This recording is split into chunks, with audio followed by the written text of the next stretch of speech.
In today's video, I want to share some ideas for embellishment on a quilted piece.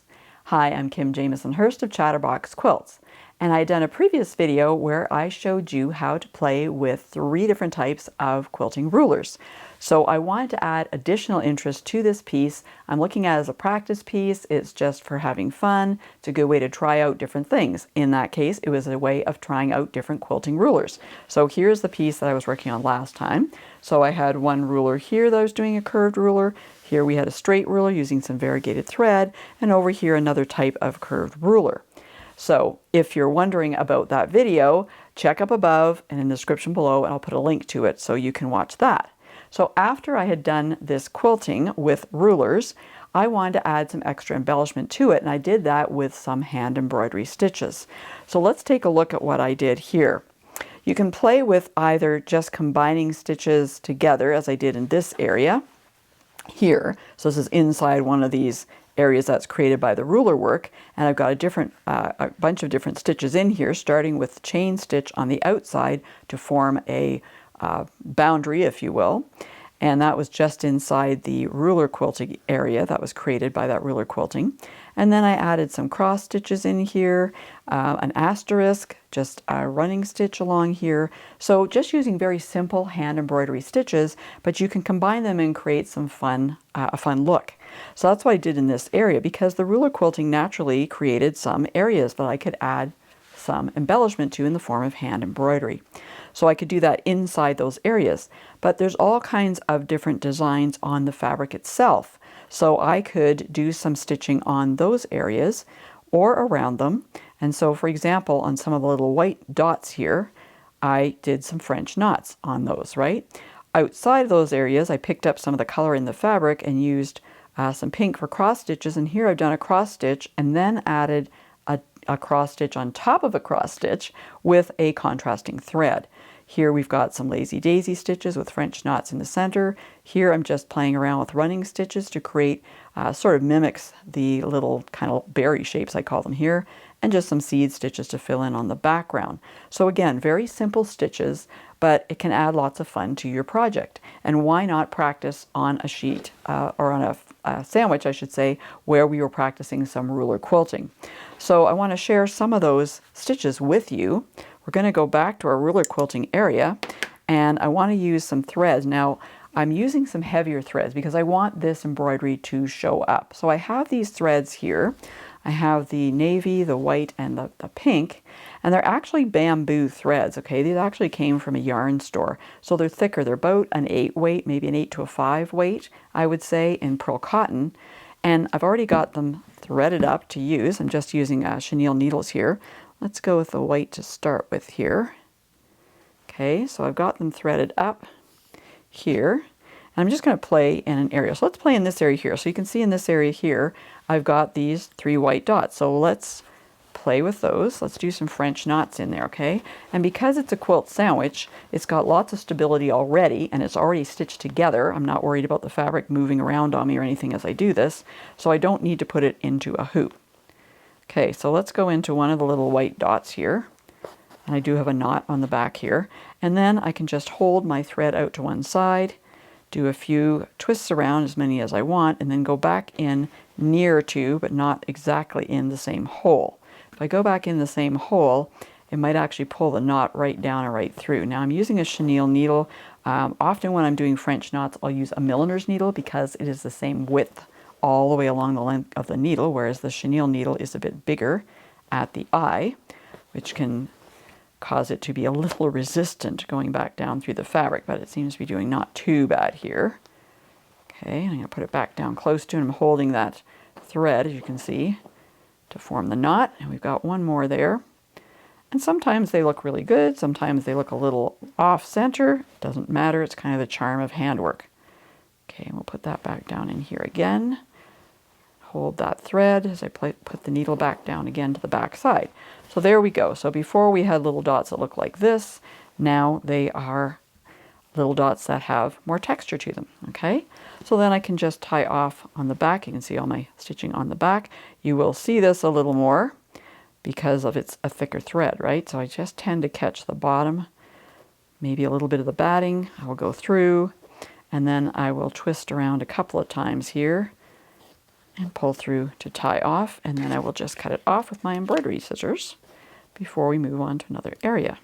Okay, so that's one thing that you can do. The French knots are really easy. You can make them as many, you can wrap them as many times as you want around your needle, and that makes them bigger, right? Okay, what about if we took some of the navy thread and we wanted to do something different? Why don't we do this cross stitch on top of a cross stitch, okay? So I've still got some fabric area in there. Why not play in there? And so I can come up. I'm just going to go over on a diagonal. I can make it as big or as small as I want, or whatever kind of diagonal I want. Let's go over here. And we just go back down through the quilt sandwich. Okay, and then I'm going to come up underneath that, or I shouldn't say underneath, but down from where I just came up. Okay, down from, I came up, sorry, I came down there, I'm coming up, down from there, and then I'm crossing over. So I'm trying to keep it in line here, roughly. I mean, they don't have to be perfect. They can be perfectly imperfect, right? Okay, so I've got that one, and that's all I want to do for that. Okay, I'm done. So I'm just going to catch a little bit of the fabric here, and we're going to tie off again. I like to go through twice. Oh, my needle, my thread popped up there a little bit. Do you hear that? Hear it make a little noise? Whoops. I think I'm starting all over again. No, no, no. We're going to go back in there again. I think it popped out of the fabric is what it did there. So I'll go back in again. Make sure it's going to be okay, because otherwise that knot was up above the fabric. I don't want it sticking up there. Get caught on things or get cut off. Who knows? All right, so I've got that there. Let's cross it with some pink yarn thread. I don't have a knot in my thread yet, so I'm just going to do a quilter's knot. Just wrap around a couple times, hold on, push your needle up, pull that knot down, or right off because I had my finger in the way. So I'm just going to do a quilter's knot here. Wrap around a couple of times, how many times you want, 3 maybe. Push your needle up, hang on to your knot, and pull it down to the end. There we go. And I want to do a cross stitch. Now, when I'm working on here, I want to do a cross stitch over the cross stitch. So I can either make it the same size as this one, I could make it smaller than this one, or I could make it quite a bit bigger than this one. So you've got a few choices there. So let's see. Let's start here. Okay, and what I like to do is I like to lay my yarn across so I can make sure it's going where I want it to before I put my needle down. Okay. Ooh, I had another variation I had thought about. I can make it longer here and shorter on the sides. Ooh, why don't we try that? It's going to be tricky to get in there exactly where I want. There we go. So let's make just barely across there and going across on the other side. Okay, so we can carve something like that, right? Let's tie this off, and then I want to compare this with the other ones that I had done.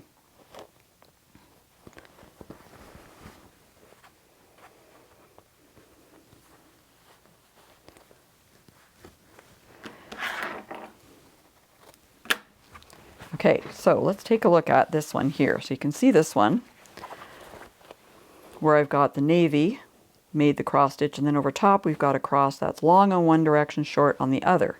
Over here, the ones I did is a cross stitch in the pink on the bottom, and the top cross stitch is just smaller on both sides. So it gives a different, you know, kind of a different look if you compare the two of them. If you can see those side by side, they look quite different. So again, really simple stitches, but lots of opportunity for changing them up and giving a totally different look. Now, the other thing we could do here, we've done, let's see, French knot, we've done the cross stitch on top of a cross stitch, so kind of 2 stitches there for you to look at. I'm going to go back to the white thread because it's easier to see here on this fabric for you. So let's go and do a little bit of seed stitch in here, because seed stitch is really fun, easy to do. It's basically just one running stitch, if you will, okay? So you come up wherever you want. You can have it straight across, you can have it on a diagonal, you can do whatever you want. The first one doesn't really matter so much. It's the other ones you're going to put next to it. Okay, so you're going to come next to it somewhere, not attached right to it, usually leaving a little bit of a space. This is a great way to fill in a background and usually change the direction on them. You don't have to, They could all be going the same way. But I kind of like this. I think it's kind of fun. And no thinking, right? No thinking stitching. We like that, don't we? Okay, so, and they don't have to be the same length. They can be, again, lots of variations. They can be the same length. They could be different lengths. They could be all going the same direction. They could be all going in different directions. You know, they can be close together. They can be further apart, right? So, you know, again, just kind of whatever you want to do, wherever you want to go with them. But they will fill in the background really easily. And they kind of like, if you do them a similar color to your background, they kind of just, add some texture, but they kind of fade into the background. So they don't have to be a stitch that stands out, okay? So you can see just like that. And you can see how quickly you're covering ground with them too, especially if you leave bigger spaces and longer stitches. You're going to use up thread, that is true, but it'll cover a background pretty quickly. So that's another stitch that's really easy to do. So when you are just playing like this, think of it as an opportunity to add some extra interest to your quilting piece. It's a quilted piece, I should say. It's portable. You don't have to have a hoop or anything for it. It's a good way to try out different threads. It's a good way to practice different stitches. It's just kind of no thinking, but at the end of the day, you've got some extra embellishment on your piece here, as you can see. And you see me running my hands across because it gives that texture, right? That raised texture to your pieces. I've talked about different stitches that I used on this piece. I've demonstrated a few of them, but I didn't explain all of them to you. So if you're wondering about some of the other stitches, don't worry, I got you covered. Check out this video that has all the information you need. And for more helpful quilting information, be sure to go to my website at www.chatterboxquilts.com.